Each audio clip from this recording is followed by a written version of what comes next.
തിരുവനന്തപുരം രാജ്യാന്തര വിമാനത്താവളത്തിൽ വിമാനങ്ങളുടെ സുരക്ഷ ഉറപ്പാക്കുന്നതിനായി പക്ഷികളെ ഓടിക്കുന്നതിനുള്ള പ്രതിദിന ചെലവ് 3,24,000 രൂപ. ഇത് പ്രകാരം വാർഷിക ചെലവ് ഏകദേശം 12 കോടി രൂപയോളമാണ്. 11,82,60,000 രൂപ. വിമാനങ്ങൾ ലാൻഡ് ചെയ്യുന്നതിനും ടേക്ക് ഓഫ് ചെയ്യുന്നതിനും തൊട്ടുമുൻപായി പക്ഷികളുടെ സാന്നിധ്യമില്ലെന്ന് ഉറപ്പുവരുത്തേണ്ടത് അനിവാര്യമാണ്.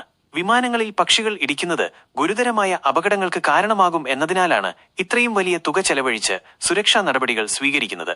ചെലവിന്റെ പ്രധാന ഘടകങ്ങൾ: പടക്കം പൊട്ടിക്കൽ. പക്ഷികളെ അകറ്റുന്നതിനുള്ള പ്രധാന മാർഗം പടക്കം പൊട്ടിക്കലാണ്.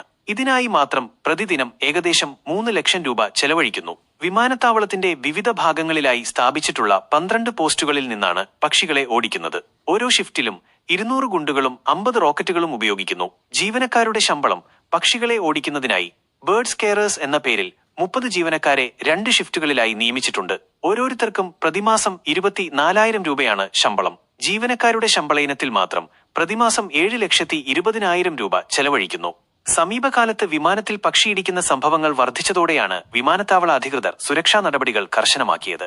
വിമാനത്താവള പരിസരത്തെ മാലിന്യ നിക്ഷേപമാണ് പക്ഷികൾ കൂടുന്നതിന് പ്രധാന കാരണമായി ചൂണ്ടിക്കാണിക്കപ്പെടുന്നത്. ഇത് നിയന്ത്രിക്കുന്നതിനുള്ള നടപടികളും അധികൃതർ സ്വീകരിച്ചു വരുന്നുണ്ട്.